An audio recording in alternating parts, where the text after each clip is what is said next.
name is Steve Kennedy. How many people are full-time developers? That's their primary job. This is what they do heads down. How many people, that's great, that's what I expected. How many people are either was a developer, managing a team of developers, lead a team? Got a few, okay, that's awesome. Well, I love going to conferences. I love going to different developer talks. I was blessed last month to be able to go to Microsoft to build. But I always feel, and can you guys hear me okay? In the back?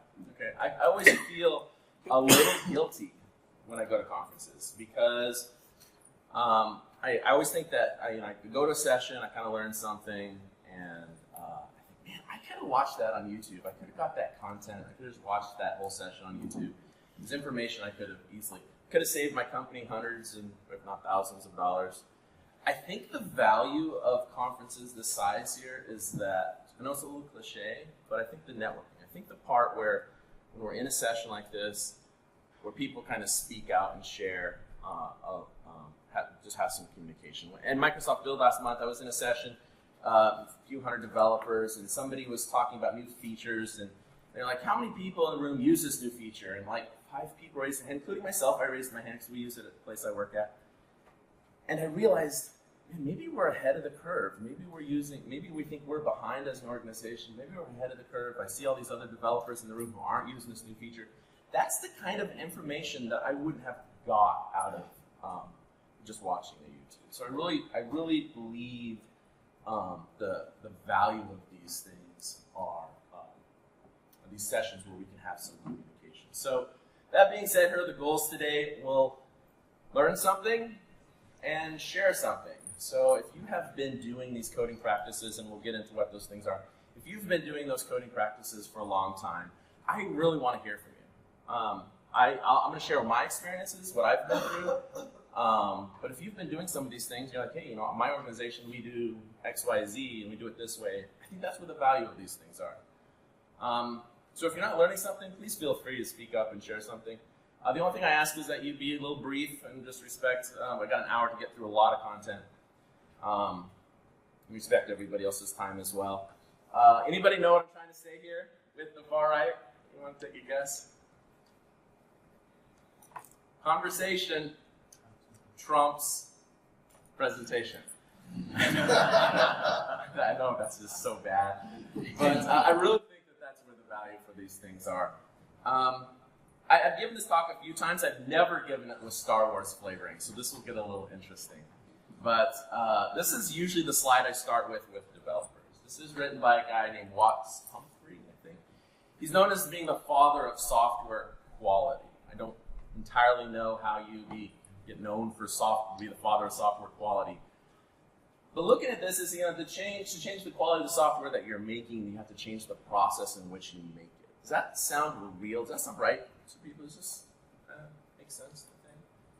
I think so. I mean, developers are highly opinionated about. We're very highly opinionated about how code is written. We're very highly opinionated about that process. And I think this is right. Else could be written this way. Master Yoda. To change the quality, change the process, you must. This is my first meme of a series of them, so just be ready. So. Today's agenda, we've covered the goals. I want to show a short 2-minute video, and I want to talk about why we do these coding practices. We have written code, we've written software for a long time. We didn't always do unit tests. We didn't always do code reviews. We didn't always do things like dependency injection, continuous integration, continuous deployment. We wrote software without those things. We can still write software without those things.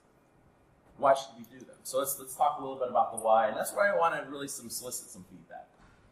And then we'll jump into some of the actual examples. Some things in bold that might be a little hard to see: clean code, unit tests, code reviews, continuous integration, continuous deployment. I'm going to show some examples when we go through those. Anybody know who this guy is? This is just a 2-minute clip. I won't show a whole 45-minute session. 2-minute clip. Anybody seen this before? A few people. This guy's name is Simon Sinek.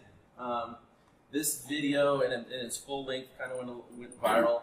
And I'm not going to try to bias it. I'm just going to go ahead and play it for you. Hopefully these speakers will work.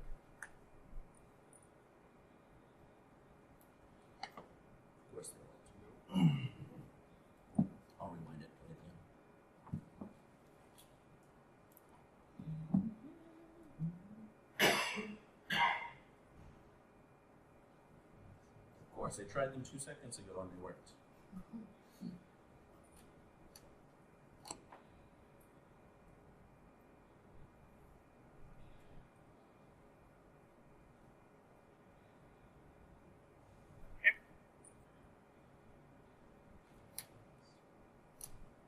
I'm so sorry. Give me just 1 second.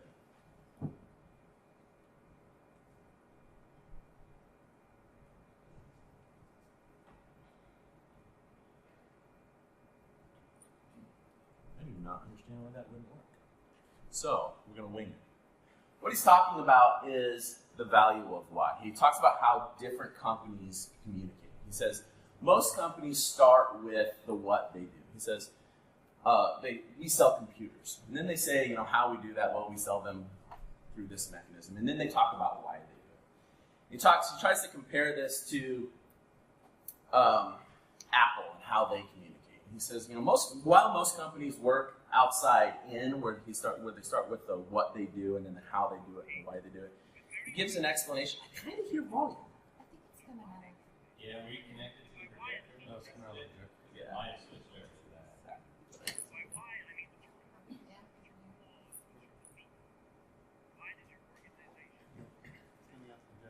Yeah. How many IT people would it take to I'm sure this doesn't have max volume. All right, somebody walk me through this. We'll do it right away. So I click on this thing and I do. Oh, just click on this. Oh yeah. This thing. Yep. Thank you. Let's try this again. Thank you, Justin. Nothing worse than being in panic mode right in the middle of everybody.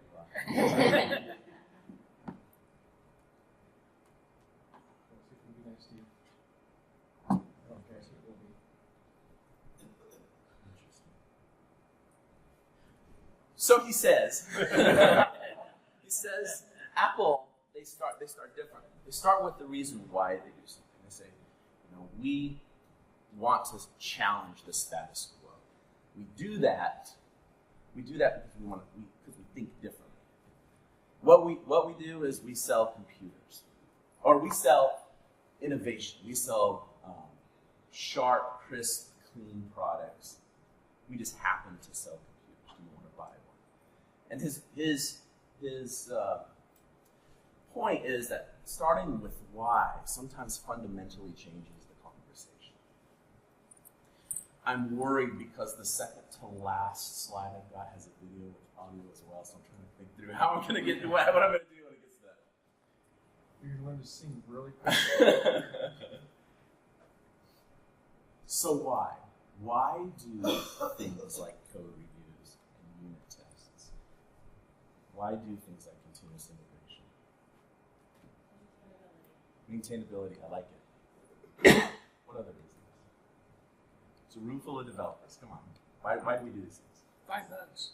What was that? Find bugs. Find bugs. What was that? Stability. Learning.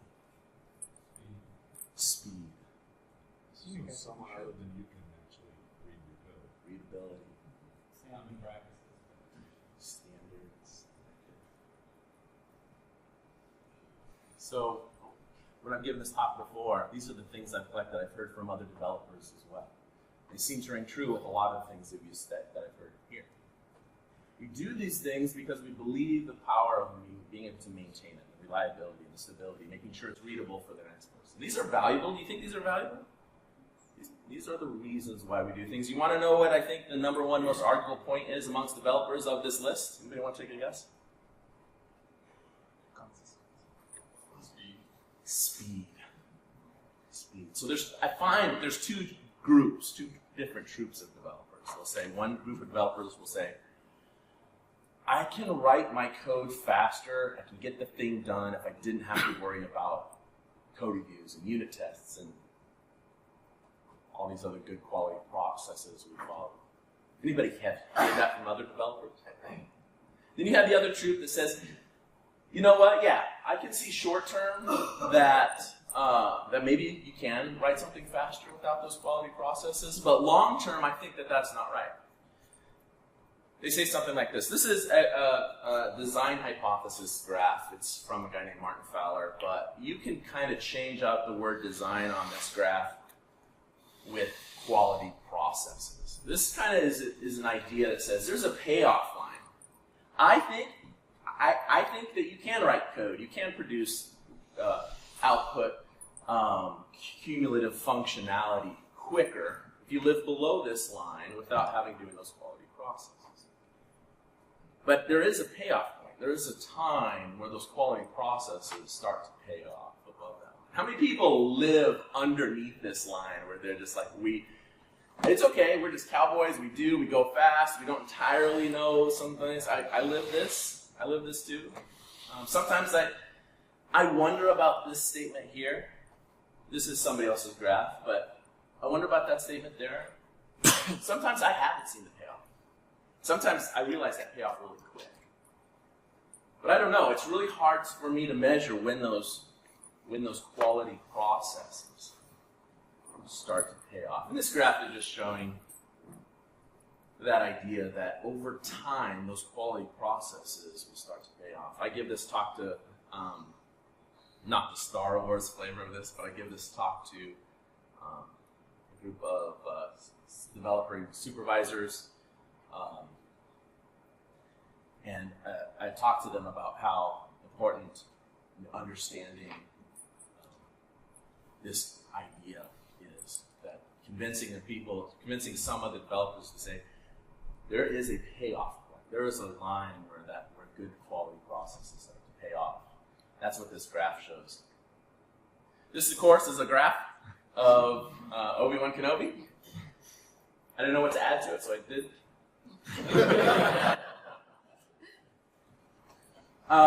So these are the things we'll go through really quick.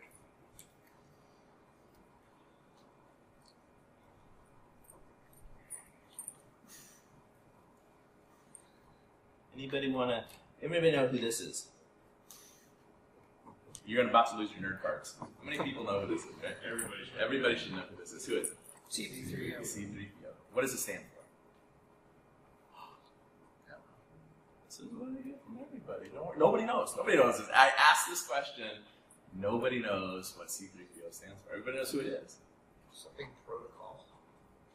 Something protocol. So there's some analogies, right, to coding. There's some analogies. Very trite example here. It's about naming things. So, and we're going to get a little bit more intense as it goes on, but I want to start off with just some basic ideas. I'm looking at line 12. I'm brand new to your company, and I come in and I look at line 12. I'm a brand new developer, and I see prints screen X. I don't know what X is. I have no idea. What do I have to do? I have to look up somewhere else in the program, figure out where X got set, or X values got set. Oh, it's Nebraska. I probably didn't touch it. Nebraska IT Symposium. I'm so sorry. Nebraska code. And I have to mind know that. It takes me some time. As a brand new developer, I know how to code, but I don't know anything about your business. I just came into your organization. But if I would have done lines 13 instead, I have an idea of what is about to be printed to the screen. I get the idea that it's going to be a conference. You want to set up barriers to having brand new developers come to your team, come to your organization, and can't take some time to get acclimated to their code. Name things horribly. As a new developer to any organization, I've always felt that if I can go into that code and I can see the names of see meaningful names, I'm going to have a much better chance of success to contribute. Anybody want to add to this one? Does that kind of make sense? I mean, this is a pretty clean code. That's a fairly basic clean code example. Let's continue. So on the far left, I got 3 variables. Add them together. Print it to the screen. Kind of makes sense to me. And then over here on the far right, just another example of the same logic. adding, instead I name them improperly. They don't have to be ABC. They could still have been something else, but just not indicative of what the variable is supposed to be. Can somebody know what the issue is here on the right-hand side? Not printing total. Which one do you think is easier to actually have seen that bug might have existed? So lines 26, I'm printing out total to the screen. And if I'm a developer and I'm looking at that, I might say, okay, I kind of get what that's doing. I might look at, being a brand new developer, I might look at that right-hand side and say, okay, yep, I get that. It's printing out the total. But it's not. And one of the indicators might have been the fact that I didn't name this right. Does that make sense? I think that, this is some pretty basic stuff. If you want to cause people to have some time to have a better chance of finding bugs, do the thing on the left, not the thing on the right. A little bit more. Here we go. A little bit more then. So this is a function. It is calculating some big algorithm, some big calculation at the top, and then it's also sending out an email with that calculation to a guy at the company. What's wrong with this? Right. What was that? This function is this function. How many thinks this function is doing too much? Good indicator of this function doing too many things is the and in the name. So there's a good practice to follow about writing methods. Your function should be responsible to do one thing well. This is doing two things. It's calculating that function. That's what line 14 is doing. And then 17 through 21 is sending out that email. Maybe a better approach is to take everything I saw on line 14, put it in a function, and then wrap everything up that I see in 17 through 21 there, and put it in line 17. A little bit cleaner, a little bit easier to read. Again, low-cost entry for brand new developers coming to your organization. The readability, somebody said readability. It's this, it counts. It's a little bit easier to understand what's going on. Okay, a little bit more intense. You guys like missing the Star Wars stuff, right? You're just waiting for the Star Wars. A little bit more intense. What jumps out at you? What was that? Hard-coded file path. Hard-coded file path. What else? Commenting. It's always returning false. It's always returning false. Great. The catch block is bigger than the try. There's all sorts of stuff wrong with this. But one of the things that jumps out at me is those comments. In school, I manage a group of developers that have all sorts of different educational backgrounds. But in school, some of the schools still teaches them to write comments, and that's okay-ish. But this is what I see from a lot of interns. They'll write a lot of comments. And so what I see is, I start to read down the code and read through the comments, and I realize that the code is really just telling me what is actually happening, and the comments just reiterate. If I'm good at reading code, if it's clean and easy to read, I don't need the comments. Some of the clean code purists say, if you choose to use comments, choose to talk about why something happens in your program as opposed to how it's happening. Because the how is indicated by the code. If the code is easy to read, then the how is clear. It's going to do exactly what the code says. It's not going to do exactly what the comments say. Look at line, so we pointed out, line 36 and 37. Something doesn't add up. Right? Somebody says the first thing that gets outdated in your program is your comments. At the end of this function, decided to return false for whatever reason. But the point is that the first thing that gets out of date was the comments. The comments might confuse developers coming in. I just find this annoying. How many else people find it annoying? It's a little verbose, a little chippy, a little wordy. I encourage our interns and our team I'm on to make sure that when you're thinking about relaying information to the next person that reads it, tell them why you're doing something instead of how you're doing it. Write the code so clean that the how is clear to see and understand. Does that make sense?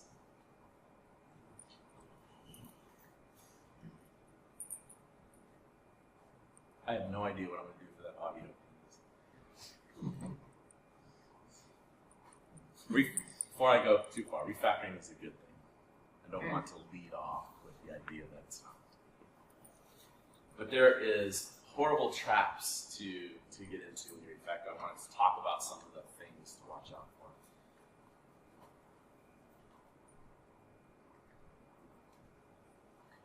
It's easy to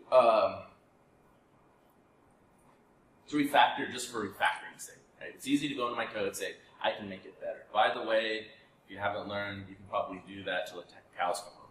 You can probably refactor your code, make it easier. So it could be a forever process. There should be some driving reason why you're refactoring it. Give me some of the reasons why. What's the reasons why you guys think you should refactor? Efficiency. Efficiency.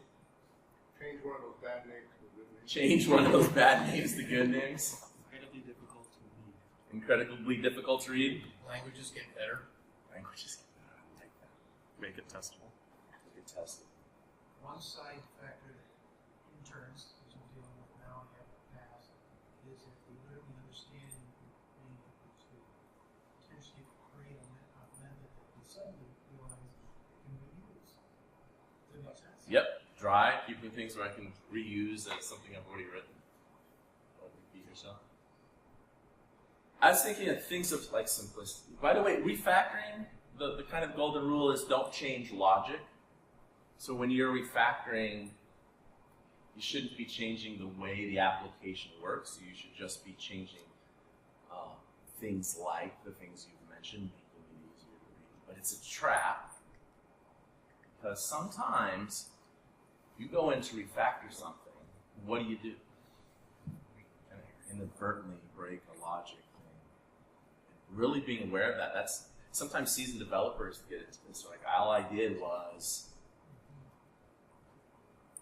no unit tests. If you don't have unit tests, and we're going to get into what unit test values of unit tests, but if you're not doing that, refactoring sometimes is a trap because you can refactor and then you have no idea that maybe you inadvertently broke some of the other parts of your program. If somebody said, hey, what's more valuable to me, writing unit tests for my program or refactoring it so it's easier to read, I would probably go with the unit tests. I would start with those unit tests, and we'll get into the unit tests, but I'll start with them because when they go to refactor, then you can have a better chance of not having broken something inadvertently. Does that ring true? You getting some nods? Limit the scope. So this isn't something clearly seen all the time. If you put somebody on a team or somebody on a project to refactor code, what are you doing? Sometimes they're going to go in, if they refactor a lot of that code, one of the things it does is it can hinder the progress of the code. If you have to do other bug fixes, other enhancements to that code, and you do that in the original code base, the non-refactored one, and it gets all the way to production, okay, that's awesome. But then somebody decided to refactor the whole thing. What are they going to have to do? They're going to have to do those same enhancements, those same bug fixes again. If you are taking too long in your process, your business process, just to refactor code, you might be holding up things. You might be either having to duplicate the work or holding up things like bug fixes and enhancements. It's not always sometimes the easiest thing to see until you've started into refactoring something, and then you're like, oh, this can take a day. Oh, this can take 2 days. Oh, this can take a week. And then all of a sudden, somebody's mad because, we have that bug we have to do, and then you have to duplicate your work. But really think about the scope of what we're refactoring. Too early or too late refactoring. Sometimes it's don't mess with your demo before the right as the time comes up or something.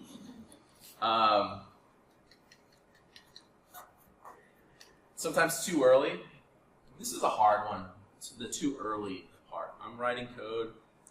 It's being refactored on the fly a lot. Sometimes it's too early. How many people think optimization is a refactor? A few people. Optimization is refactoring. So let's look for a second. Again, basic trite example, but what's the first thing a developer is going to see? What's the first thing you want to do here when you see something like this? Take the Steam code. Oh, you want to what? He said, "Did you take this from my company's code base?" Oh. I'm going through this loop, it's code. I'm going through all the people that are in this list of people, and I'm going through all of them, finding the one that matches somebody's name or something. And if I find that, I'm going to set it to a variable. I'm going to return that. I'm going to continue through my loop, and then at the end, I'm going to return that.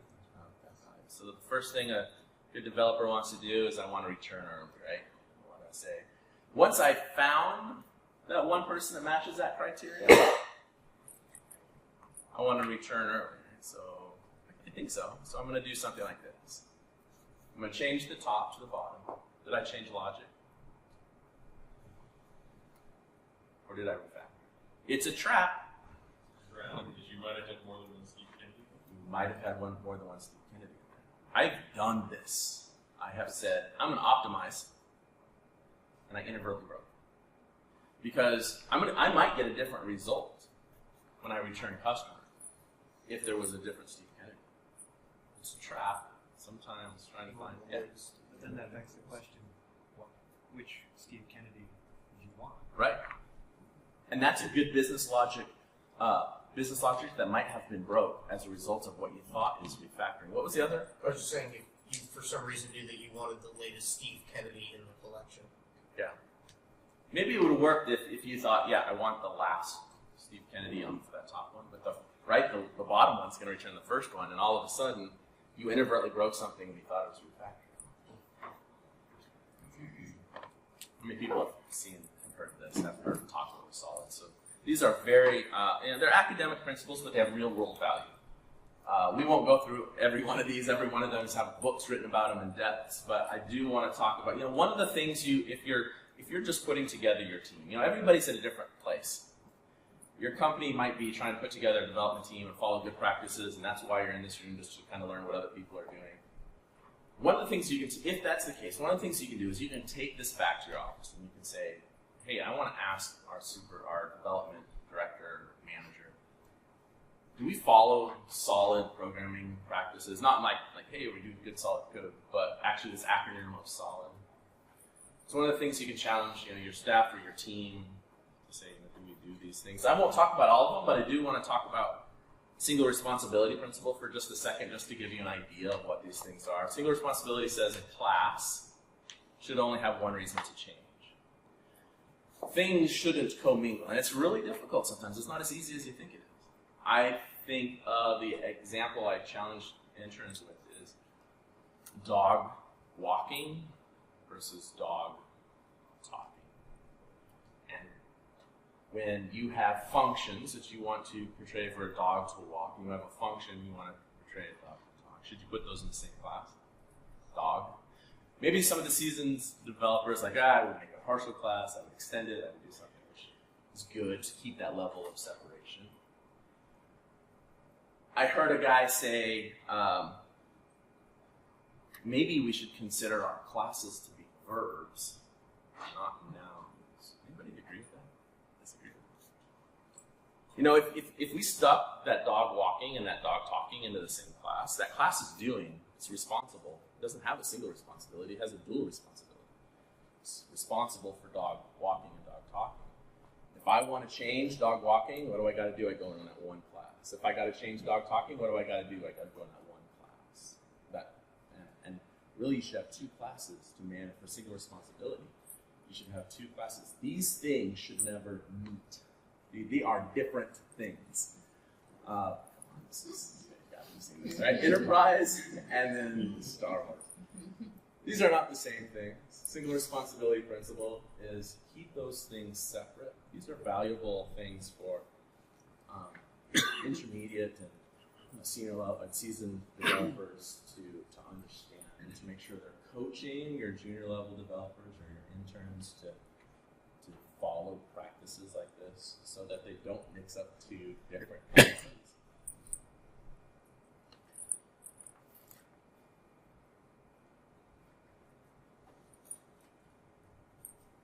We do this at the place I work. I mean, people kind of follow this basic example.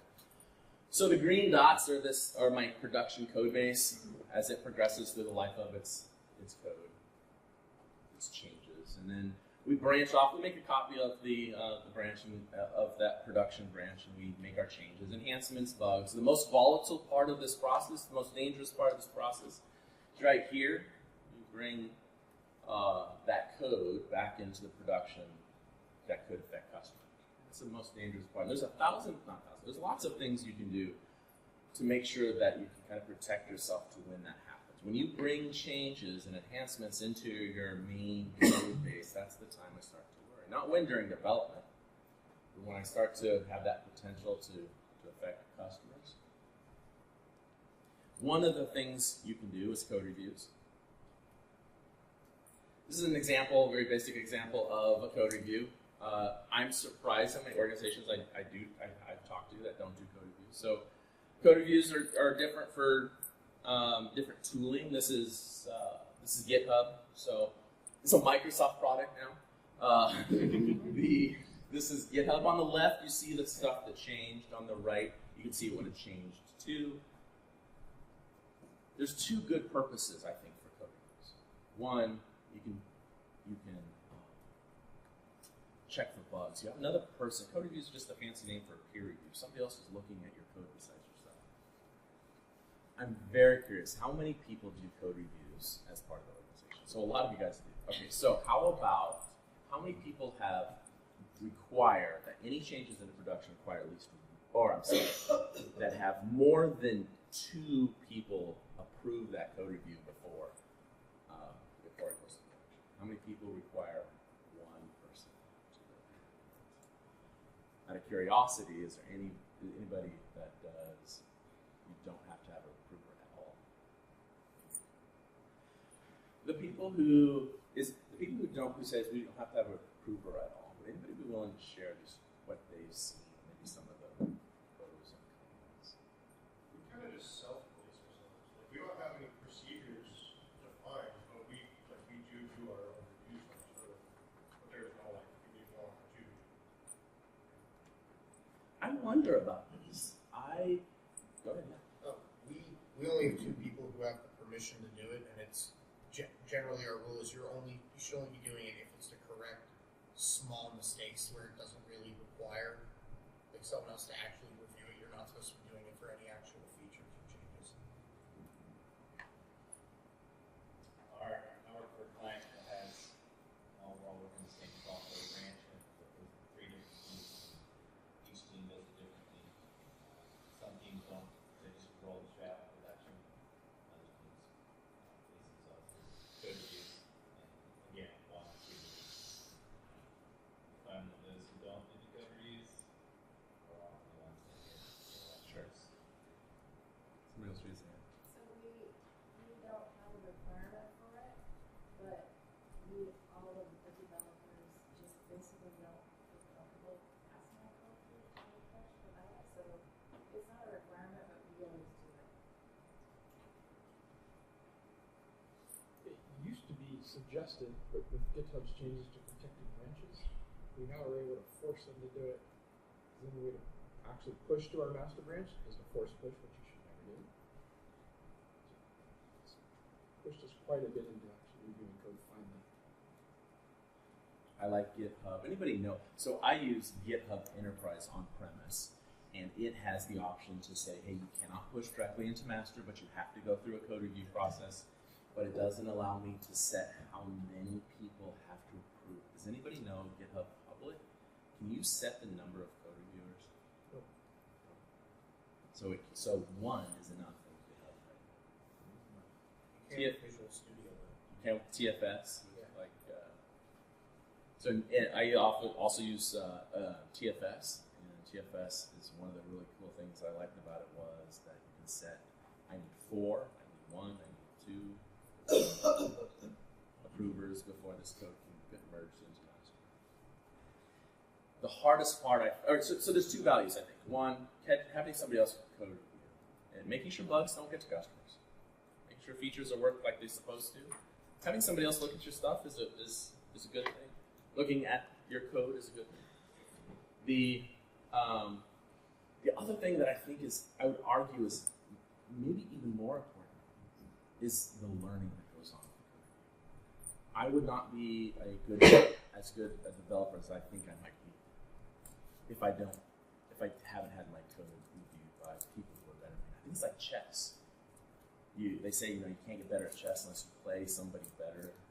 Code reviews is the same kind of deal. You have your senior level developers reviewing junior level developers. That junior developer gets to learn things, and of course, along the way, that junior level developer can maybe start to review senior level developer code. So as they progress through their career and their skill sets. Did you have a? Yeah. Well, probably a bigger question is, what are you doing in the review? I like that question. I can say what I think was. What do you guys look for? What are you doing in that review? For instance, one of the things we do is I bring down that person's code and I actually run it. What do you guys look for when you look at code reviews? We usually look at this to see if they're following the standards, and then also if it's something that we've seen before, or we see that there's a trap that we've had before, we would usually tell them, we ran into a trap on this, and to do it better, we can do it this way, and also make it more efficient. Be thinking about what is it that you look at when you do a code review. So I'm gonna pull another slide up here in just a second. I feel like when you're first everybody's at different locations. Everybody's at different spots in different organizations. And some people don't do code reviews. And I think that one of the reasons why is they kind of feel like this. All of everybody's eyes are on you. You feel like everybody's watching you. You open yourself up to criticism. You put your heart and soul into writing some code, and somebody goes in and code reviews it and says it's all wrong. Interns, this is a thing for interns to get through a little bit. Is to say, it's okay. You came in, you know what you know. It's fine. The way to get better is code reviews, and you're going to feel sometimes like this. You're going to feel like everybody's looking at your code and judging it and things. That while they're not judging it, I think they are. There's a matter of critiquing that code and saying, how can we make things better and efficient? Anybody else? I feel like this sometimes. I manage a group of developers, and a number of those developers on my team are just better programmers. And at times, I feel this way. I put myself out there. I'm still writing code. I try to keep my skills sharp, so I still write code, and I submit it to the people on my team who just tear me apart sometimes. It's a good thing. So I'll show you a real-world example. This is just so you can say, yeah, I didn't see any. I just saw examples. No, this one's real world. So this is I had declared a variable on line 14, and Ian said, hey, I noticed, dummy, that you didn't use this anywhere in your program. So comments, this is how people solicit comments if you're not used to seeing what a code review is. Comments in there saying, hey, you did something here, you might consider changing it. A little bit more of an example. This is real world. I'm reviewing somebody, so I'm saying, hey, you might consider doing this thing. And he comes back and he says, I agree with you in concept, but here's some rationale of why I don't think that should work. And then he marks it, comes back and marks it, hey, I'm not going to fix this. How many people allow the original coder to decide whether or not they're going to address the comments? So this is interesting. How many people allow for the original coder to decide whether or not they're going to address those comments? We got a handful. How many people say, as the original coder, you are obligated to make sure you're addressing comments by the reviewer? Well, for ours, we'll use a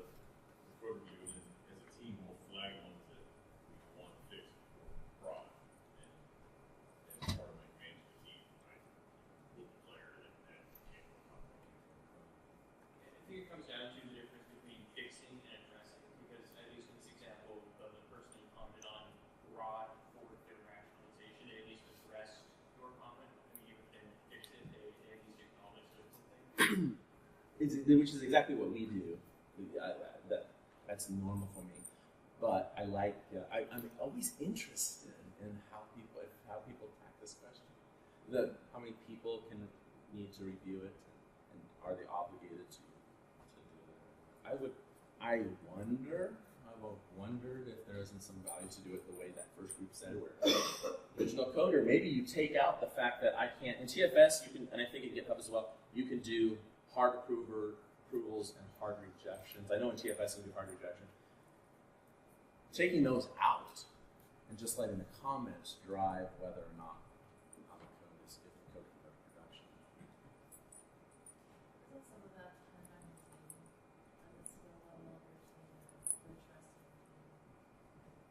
If you have a team that's a lot of junior people that are familiar with your code, I can see where you would not want them to continue on without making sure that it was addressed. And Mike saying addressed either with valid rationale that someone has said, yes, that rationale is correct, and we can go ahead with what you've done, or correcting it. I mean, some of it depends on the team they have.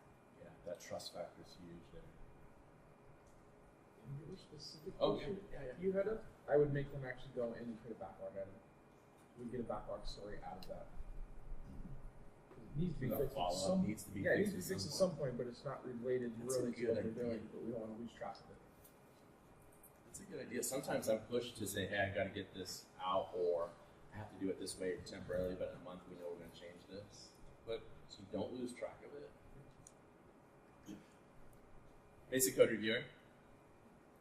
This is the person looking for functions that do too much. This is good. This is okay. Functions that do too much. Maybe it breaks. Maybe it's too hard to read. Are you repeating yourself in your code? This is okay. And then there's the Master Yoda version of the code reviewer. This guy's thinking about, okay, your code works when there's 500 users working, but what happens when there's 500,000 users? Is that code performance enough? This person's thinking about, I saw you wrote a new RESTful service endpoint, but there's no authentication on it, so now anybody can go and delete our customer data. Somebody mentioned earlier static analysis. These things are, is this what the code, how the code is written in a way acceptable? Does it break single responsibility principle? Is there classes doing too much? I think this is a guy I think most of my team can learn best from technically, but then sometimes, and maybe you experience as well, they're not always the most tactful about giving that feedback. I wish I could somehow take the tact from this guy and the technical stuff from this guy, and I get them. I know where I find a leader in an organization is when I have these technical level skills with the tactfulness. One thing I don't see up there is on the unit test system. I think the basic code reviewer looks for happy path. I think the master code reviewer looks for all the non-happy path tests either.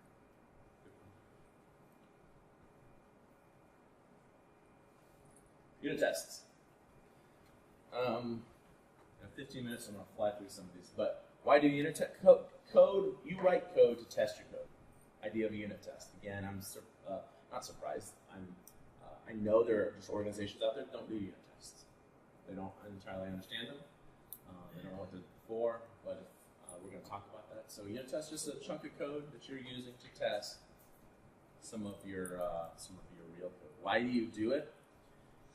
How many people we talked about that inadvertently breaking something. I changed something in that application. I didn't realize it busted this thing over here. Unit tests are good what you do is you write a set of code to test each unit of code that's a horrible expression.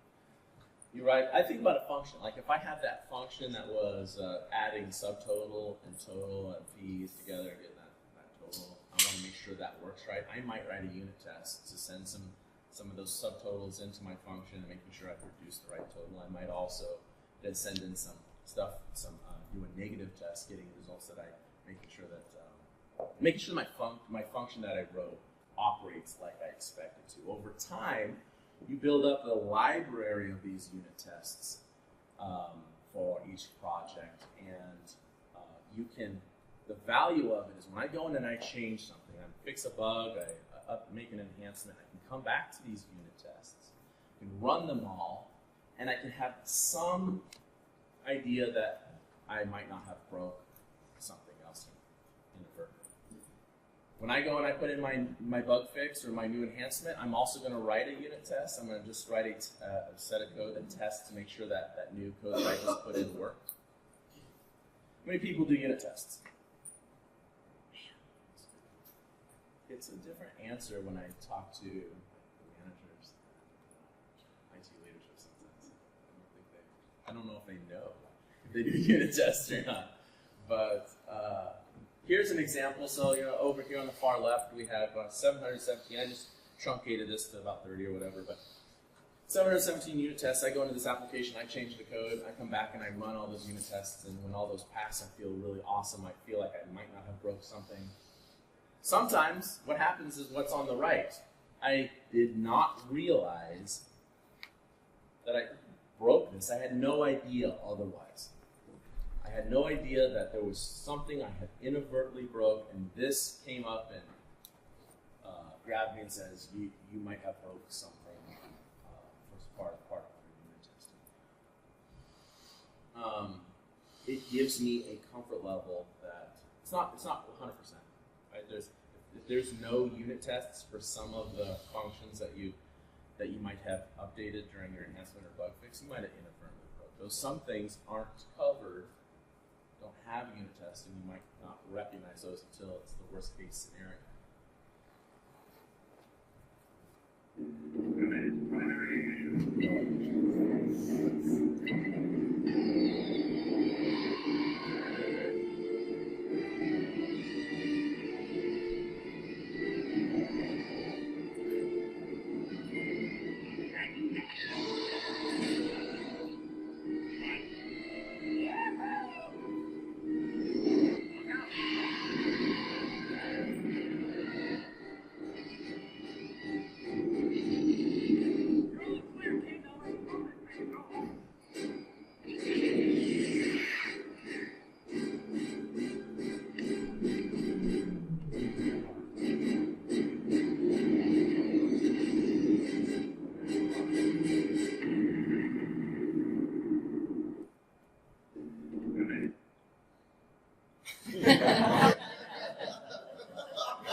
I'm a good coder. I'm sure you're a good coder. I'm sure you have good coders on your teams. One thing I hate to do, just me personally, I hate to figure out how to get that code to the servers. I hate to put them on development environment. I hate to put it on our pre-production environment or a stage or a tester and get it up to prod. I don't like the process. I don't like doing it. I learned to be a good developer. I'm horrible at this process. Just the less I can think about it, the less I can do about it. I would rather not even have to think about it. This is an example. The bottom left-hand corner is me or you, and we're a developer. We're writing our code. We're doing bug fixes or enhancements, and along the way, we also write our unit tests. And we think it's good, so we check it into the repository, and there's this automatic process that can happen where you can recompile that code. Because sometimes, right, it might recompile on my machine. Where's on my machine? And it doesn't recompile on somebody else's. This continuous integration process, and this comes in all sorts of different forms, but I like the automated part of this. That when I check in, I have another server automatically recompiling my application. Like another machine is automatically running those unit tests. I have oh yeah. Do you consider that another check? By having the other machine, the build machine? Oh yeah, absolutely. Because I have had unit tests pass on my machine and fail on the other machine. I have also checked in code without running the unit tests, and this catches it. So if it fails, it says, hey, one of your unit tests didn't pass, it goes back to me, and I have to figure that out. Or you, it goes back to me. If all of those pass, well, at the company I work for, we have a guy, it's Bob. He really likes the red button on the screen. He is emphatic about making sure that when we put out new code, that red button does what it's supposed to do. And he goes into the test environment, clicks that button, he sees it working, his comfort level is good. He's like, yep, that looks good to me. This does everything I expected it to do. I want it to go ahead and take it out to the customers. Or he might find errors during that. He clicks that red button and he says, this doesn't work, and that silly developer person, so he goes, sends it over back to the developer, and they have conversation, and there's back and forth. It's a little bit of a manual process by the time it gets to this step. Person's logging into the application, they're checking some things, they're doing a very manual process. Maybe they're out for a day, maybe they're out for a week. But they like to make sure that they see those things. Anybody doing continuous integration? So sometimes the value of these sessions right here is that you get to see, you're like, okay, 40% of the room is doing continuous integration. We might not be too far behind. 40% of the room is doing continuous integration. We might be actually right on track with everybody else.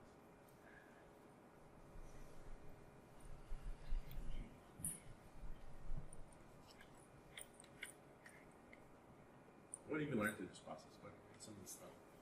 Some stories to tell. It makes it so much easier. And just so much easier. We used to have to use like Beyond Compare or something like that to push our stuff out. But over the last year, we got onto Bitbucket and started doing Git processes, and then we automated it. So when we push to our test branch, it automatically does a whole build on our test server, and you get email notification if anything went wrong. And so tons of time was saved by just getting that process in place and not having to even reinit. Like before we even had the automatically trigger all of that, you have to spend the time to go out to the test server, make sure everything gets built, make sure everything gets reknitted, run those tests, manually for taking all that time. And so when you have it automated, you've added another day of work which you can accomplish to your work week. So it's been phenomenal, and our team can relax about, what is actually going to go out to the production server. You know it's there, you know how to track it back. It's like a relief for the team when you get it in place. I think it gives a lot of confidence in our production build working accurately. We use the exact same steps for our test build and our production build. So our test build is checked into 50, 100 times a day, and if we're able to consistently use that in our test environment without it causing problems. I've heard of companies that deploy once a week, once a month, things like that, and I can't imagine how hectic that must be, and probably a manual process, I'm assuming, versus when we do this, we know that we're doing this 100 times a day in our test environment, so it should work in our production environment as well. I no longer remind them in code reviews to write unit tests, because our CI build automatically fails if our code coverage goes down by more than 1%. I wish we were there. So Justin was saying, if I'm introducing brand new code and I lower the overall, maybe lower, not introduce unit tests for the stuff I wrote, that my build breaks. I wish I was there. I wish we were there. This part is still here for a lot of organizations. This manual part, the staggered release, kind of Bob wants to do it. But what if you're Bob and I have to come to convince you and I say, Bob, I know that red button means a lot to you. I know that this really means to you. What if I could convince you? What if I showed you a computer program that we have, a system that we have that automates clicking that button, looks at the things that you look at, and will check those things to make sure that that works every time. Bob's a little skeptical. Doesn't like that idea. Doesn't know if the machine can really do what he does. So we work with Bob. I work closely with him, and I say, we can make this system test for everything, and let's sit down together and I'll show you how this works, and we'll come up with these kind of tests, these functional tests of clicking a button. And over time, I think Bob's demeanor starts to change. Like, okay, I see it working. You had some developers checking in, and it's tested and it looks right. Start to build up some confidence that, okay, this functional kind of test stuff that you're doing does do a lot of the stuff that I'm concerned about. And then the next question I ask Bob, is it okay if all of these things pass, all these computer checks, all these functional things, are you okay with letting that go out to production? It's a little bit of mindset change, but it's kind of this idea of continuous deployment. And through, I think the gentleman mentioned that you could, the minute you check in code, that there's a fully automatic process that can go through to get that all the way into production. You're not staggering your releases, you're continuously providing value to customers, you're fixing the bug right away, you're fixing an enhancements right away. Continuous deployment.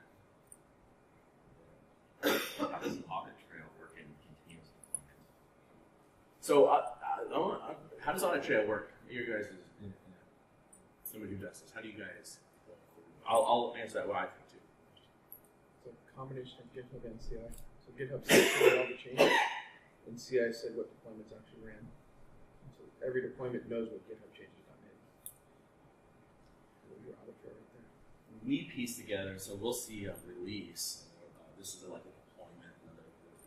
We'll see a release and we open that. We use TFS, so we'll open up that TFS release and it'll just let me backtrack through all the way through the commit, all the way through the build, through the commit. I will be able to. The system helps me in this case. TFS is just one of the things I probably learned, and I probably take it for granted that audit trail is kind of built into that process. What do other people use? We use TFS like you do. Yeah. Bitbucket. Does it give you that audit trail? Yeah, because you have all the commits that are in there, and you can link it to build as well.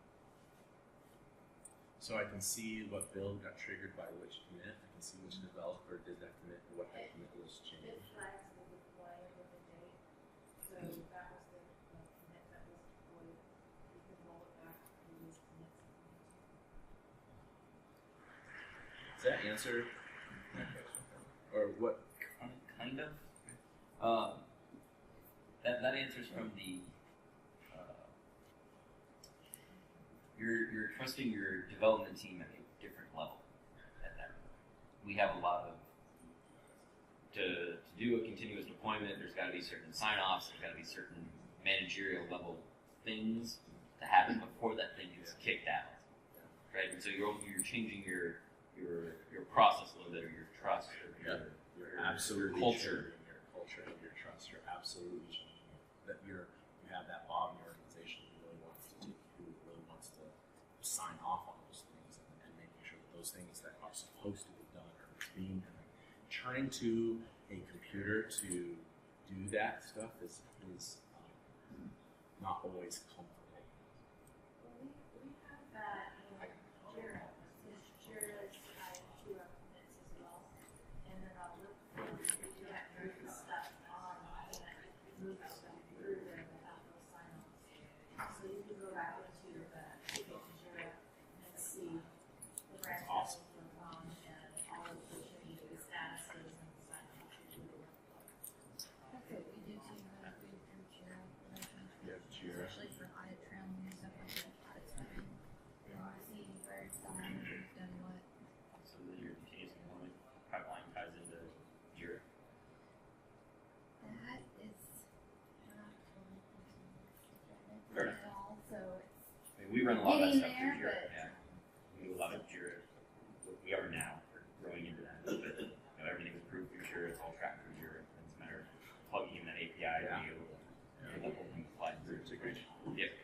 Hey, thank you very much. I really appreciate everybody contributing and talking at the conversation. I really appreciate your time.